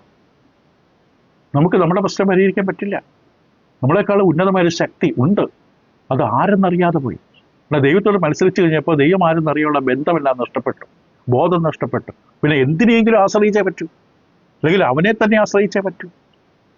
അങ്ങനെ അവൻ പലതരത്തിലുള്ള വിഗ്രഹങ്ങളെ ഉണ്ടാക്കി. ചിതറിപ്പോയ മനുഷ്യൻ, പലതരത്തിലുള്ളതായ ലോകങ്ങളിലേക്ക് ചിതറിപ്പോയ മനുഷ്യൻ, ഉള്ളിൽ കിടക്കുന്ന ആ ബോധം അത് പലതരത്തിൽ പ്രത്യക്ഷത്തിലെത്തിച്ചു. അപ്പോൾ ആദ്യം മനുഷ്യൻ ഏകദൈവ വിശ്വാസിയായി. ഏകദൈവ വിശ്വാസം ബൈബിളിനെ കുറിച്ച് പറയുന്ന ചില വാക്യങ്ങൾ വായിക്കാം. അപ്പം ഈ നരവംശ ശാസ്ത്രം വളരെ വ്യക്തമായി തരുന്നത് മനുഷ്യ ചരിത്രം പഠിക്കുന്നത് കാണിച്ചു തരും. ഇത് മുന്നോട്ടുള്ള പഠനങ്ങൾ നമ്മൾ വീണ്ടും ഇതിനെക്കുറിച്ച് കേൾക്കും. അപ്പം അത് വളരെ പ്രധാനമാണ്. അപ്പോസ്തലപ്രവൃത്തികളുടെ പുസ്തകം 17-ാം അധ്യായം 5 മിനിറ്റ് കൂടെ എടുക്കാം നമുക്ക് അവസാനിപ്പിക്കുന്നതിന് മുമ്പ്. പ്രവൃത്തികളുടെ പുസ്തകം 17-ാം അധ്യായം 26 മുതൽ 28 വാക്യങ്ങളിൽ അരയോപക മധ്യേ ഒരു അഥേന പട്ടണത്തിൽ അല്ലെങ്കിൽ തത്വജ്ഞാനികളുടെ പട്ടണത്തിൽ ചെന്നുകൊണ്ട് അജ്ഞാത ദേവനെ ബലിക്കല്ല് പടുതുകൊണ്ട് അവർ ആരാധിക്കുമ്പോൾ അവർക്കറിയില്ല ദൈവമാരാണെന്ന്. എന്നിട്ട് ആരാധിക്കുകയാണ്. നമ്മൾ ഈ പറഞ്ഞതെല്ലാം അത് തന്നെയാണ്. ദൈവമാരെന്ന് അറിയാതെ കുമ്പിട്ടുകയാണ്, പൂജിക്കുകയാണ്, വിളക്ക് കത്തിക്കുകയാണ്, പൂക്കൾ വിതറുകയാണ്, പാലൊഴിക്കുകയാണ്, അഭിഷേകം നടത്തുകയാണ്. ദൈവമാരെന്നറിയില്ല. ദൈവമാരെന്നറിയാതെ നടക്കേണ്ടതല്ല ആരാധന. അറിയുന്ന ദൈവത്തെയാണ് ആരാധിക്കേണ്ടത്. അതിനാണ് ദൈവം നമുക്ക് തന്നെ അറിയിച്ചു തരുന്നത്. അത് നമ്മൾ കേൾക്കണം, ദൈവത്തെ അന്വേഷിക്കണം. ഇവിടെ പൗലോസ് അവരോട് പറയുന്നത്, ഭൂതലത്തിലെങ്ങും കുടിയിരിപ്പാൻ അവൻ ഒരുത്തനിൽ നിന്ന് മനുഷ്യാദിയൊക്കെ ഉളവാക്കി. അതാണ് ഏകദൈവ വിശ്വാസത്തിൻ്റെ ഉറവിടം. ഒരുത്തൽ നിന്ന് മനുഷ്യനെ മുഴുവൻ ഉണ്ടാക്കി. ആദ്യം ഉണ്ടാക്കി ഒരു മനുഷ്യൻ. അവൻ ആ ദൈവത്തെ അന്വേഷിക്കണം. ദൈവം ഏകനാണ്. ഒരുത്തിൽ നിന്ന് സകല ജാതികളെ മനുഷ്യ ജാതിയൊക്കെ ഉളവാക്കി അവരുടെ നിവാസത്തിന് അതിരുകളും കാലുകളും നിശ്ചയിച്ചു. എന്തിന്? 27 അവർ ദൈവത്തെ തപ്പി നോക്കി കണ്ടെത്തുമോ എന്ന് വെച്ച് അവനെ അന്വേഷിക്കേണ്ടതിന് തന്നെ. ദൈവം, ഏകദൈവം, ആ ഏകദൈവത്തിൽ ആശ്രയിക്കാൻ, അന്വേഷിക്കാൻ, കണ്ടെത്താൻ, ദൈവത്തെ തപ്പണം, ദൈവത്തെ അന്വേഷിക്കണം. ഓരോ അവസ്ഥകൾ വരുമ്പോൾ, പ്രയാസം വരുമ്പോൾ, ബുദ്ധിമുട്ടുകൾ വരുമ്പോൾ, വേദനകൾ വരുമ്പോൾ എൻ്റെ സഹായം എവിടെ നിന്ന് വരും? എൻ്റെ ദൈവം എവിടെ? എൻ്റെ ദൈവം എവിടെ? എന്തുകൊണ്ട് എൻ്റെ പ്രാർത്ഥന കേൾക്കുന്നില്ല? എന്നെ സഹായിക്കണമേ എന്ന് വിളിക്കാൻ ആ ഏകദൈവ വിശ്വാസത്തിലേക്കാണ് ദൈവം വിളിക്കുന്നത്. ദൈവത്തെ തപ്പി നോക്കി കണ്ടെത്തുമോ എന്ന് വെച്ച് അവനെ അന്വേഷിക്കേണ്ടതിന് തന്നെ. എന്നിട്ട് പറയുന്ന പ്രധാനപ്പെട്ട പ്രസ്താവനയുണ്ട്, അവൻ നമ്മിൽ ആർക്കും അകന്നിരിക്കുന്നവനല്ല താനും, അവനിലല്ലോ നാം ജീവിക്കുകയും ചരിക്കുകയും ഇരിക്കുകയും ചെയ്യുന്നത്. നാം ദൈവത്തിലാണ്. നമ്മുടെ അടുത്ത് നിൽക്കുന്ന ആളെയാണ് നമ്മൾ അറിയാതെ പോകുന്നത്. നമ്മുടെ ശ്വാസത്തോട് ചേർന്ന് നിൽക്കുന്ന ആൾ, ശ്വാസത്തെക്കാളും അടുത്ത് നിൽക്കുന്ന ആൾ. കാരണം അവനിലല്ലോ നാം ജീവിക്കുകയും ചരിക്കുക എന്ന് പറഞ്ഞാൽ ചലിക്കുകയും ഇരിക്കുകയും ചെയ്യുന്നു. ഇത്ര അടുത്ത് നിൽക്കുന്ന ദൈവം. നിങ്ങൾ എന്നെ ഒന്ന് നോക്ക്, എന്നെ അന്വേഷിക്കുക എന്നാണ് ദൈവം ആഗ്രഹിക്കുന്നത്. നിങ്ങളുടെ വളരെ മനോഹരമായിട്ട് ദൈവം പറഞ്ഞു. അപ്പോൾ നമുക്കറിയാം, ഉൽപ്പത്തി പുസ്തകത്തിൻ്റെ 1-ാം അധ്യായം 26-27 വാക്യങ്ങളിൽ ദൈവം മനുഷ്യരെ തൻ്റെ ഛായയിലും സാദൃശ്യത്തിലും സൃഷ്ടിച്ചു. എല്ലാത്തിൻ്റെ മേലും ആധിപത്യത്തോടുകൂടി സൃഷ്ടിച്ചു. ഉൽപ്പത്തി പുസ്തകത്തിൻ്റെ 1-ാം അധ്യായം 26-27 വാക്യങ്ങളിൽ അവിടെ ഇപ്രകാരമാണ് പറഞ്ഞത്. അനന്തരം ദൈവം നമ്മുടെ സാദൃശ്യപ്രകാരം നാം നാം നമ്മുടെ സ്വരൂപത്തിൽ നമ്മുടെ സാദൃശ്യപ്രകാരം മനുഷ്യനെ ഉണ്ടാക്കുക. അവൻ സമുദ്രത്തിലുള്ള മത്സ്യത്തിന്മേലും ആകാശത്തിലുള്ള പർവ്വജാതിന്മേലും മൃഗങ്ങളിന്മേലും സർവ്വഭൂമിയിന്മേലും ഭൂമിയിൽ കഴിയുന്ന എല്ലാ ഇഴജാതിയിന്മേലും വാഴട്ടെ എന്ന് കൽപ്പിച്ചു. എന്നെ ദൈവം തൻ്റെ സ്വരൂപത്തിൽ മനുഷ്യരെ സൃഷ്ടിച്ചു. ദൈവത്തിൻ്റെ സ്വരൂപത്തിൽ അവനെ സൃഷ്ടിച്ചു, ആണും പെണ്ണുമായവരെ സൃഷ്ടിച്ചു. അപ്പം മനുഷ്യൻ്റെ ഈ മതബോധം അത് ന്യായമായിട്ടും കാണിച്ചു തരുന്നു. അവൻ ദൈവം സൃഷ്ടിച്ച പരിതസ്ഥിതി, ദൈവം സൃഷ്ടിച്ച ഭൂമിയാണ്, ദൈവം നിയന്ത്രിക്കുന്ന ഭൂമിയാണ്, ദൈവത്തിൻ്റെ സാന്നിധ്യമുള്ള ഇടമാണ്. അവൻ്റെ അദൃശ്യ ലക്ഷണങ്ങൾ ലോക സൃഷ്ടി മുതൽ അവൻ്റെ ബുദ്ധിക്ക് തെളിവായി വെളിപ്പെട്ടിരിക്കുന്ന പറഞ്ഞതുപോലെ, ആകാശത്തിൻ്റെ മഹത്വത്തെ വർണ്ണിക്കുന്ന പറഞ്ഞ പോലെ, ഭൂമിയും അതിൻ്റെ പൂർണ്ണതയും ദൈവത്തിനുള്ളതെന്ന് വെളിപ്പെടുത്തിയതുപോലെ, ദൈവത്തിൻ്റെ ഭൂമിയിൽ ജീവിക്കുന്ന മനുഷ്യൻ അവിടെ താമസിച്ചൊരു ദൈവത്തെ കണ്ടെത്താൻ കഴിയാതിരിക്കുമ്പോൾ അവൻ്റെ ജന്മം പാഴാക്കുകയാണ്. ദൈവം സൃഷ്ടിച്ച ഭൂമിയിലാണ് മനുഷ്യ നീ ജീവിക്കുന്നത്. ദൈവം തന്ന ശ്വാസവും പ്രാണനും വായുമാണ് നീ അനുഭവിക്കുന്നത്. ദൈവം ഒരുക്കി തന്ന മഴയും വെള്ളവും വെളിച്ചവുമാണ് നീ സ്വീകരിക്കുന്നത്. ദൈവം തരുന്ന സംവിധാനങ്ങളും കതിരുകളും കാലുകളും നിന്നെ അവിടെ ആക്കി വെച്ചത് ദൈവമാണ്. അവിടെ നിന്നെ ആക്കി വെച്ചിട്ട് അവിടെ നീ ദൈവത്തെ കണ്ടെത്താൻ കഴിയാതെ വരുമ്പോൾ അതിനേക്കാൾ വലിയ മൂഢത്തരം വേറെ ഉണ്ടോ? എല്ലാവരും ദൈവഛായയിൽ സൃഷ്ടിക്കപ്പെട്ടതല്ലേ? ദൈവത്തിൻ്റെ ഛായ. അപ്പോൾ ദൈവത്തെക്കുറിച്ചുള്ള താല്പര്യം, വാഞ്ച, ദാഹം, അന്വേഷണം മനുഷ്യൻ്റെ ഉള്ളിൽ ഉണ്ടാകണം. അത് നഷ്ടപ്പെടുത്തി കളഞ്ഞ മനുഷ്യരെ ദൈവം ഭൂമിയിൽ തന്നെ നിർത്തി, നശിപ്പിച്ചില്ല. അവരെ ഭൂമിയിലെ എല്ലാ അവസ്ഥകളും കൊടുത്തു. മഴയും വെള്ളവും വെളിച്ചവും ആഹാരവും തൃപ്തിയും സമാധാനവും സന്തോഷവും എല്ലാം നൽകി കൊടുത്ത് അനുഗ്രഹിക്കുകയാണ്. എന്തിന്? ദൈവത്തെ കണ്ടെത്താൻ. അതുതന്നെയാണ് പ്രവർത്തന പുസ്തകം 17-ാം അധ്യായത്തിൽ പൗലോസ് പറഞ്ഞത്, നിങ്ങൾ ദൈവത്തെ കണ്ടെത്തി അന്വേഷിക്കണം. അപ്പോൾ ഈ വാദം വളരെ പ്രധാനമാണ്. അപ്പം ഈ ശ്രദ്ധിക്കുക, അതും കൂടെ പറഞ്ഞ് അവസാനിപ്പിക്കട്ടെ. അപ്പോൾ ദൈവവചനത്തിൽ വ്യക്തമായിട്ട് പറയുന്ന വാദം, മനുഷ്യൻ ദൈവത്തെ അന്വേഷിച്ചാൽ മനുഷ്യൻ ദൈവത്തെ കണ്ടെത്തും എന്ന് പറയുകയാണെങ്കിൽ അർത്ഥം എന്താണ്? ദൈവം അടുത്ത് നിൽപ്പുണ്ട്, ദൈവമുണ്ട്.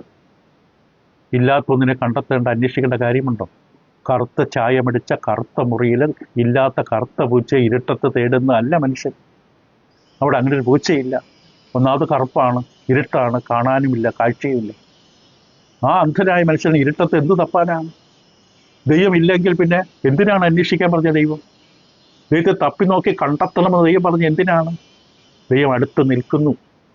അവനെയല്ലോ നാം ഇരിക്കുകയും ചരിക്കുകയും ജീവിക്കുകയും ചെയ്യുന്നത്. പക്ഷെ ദൈവത്തെ അന്വേഷിക്കണം.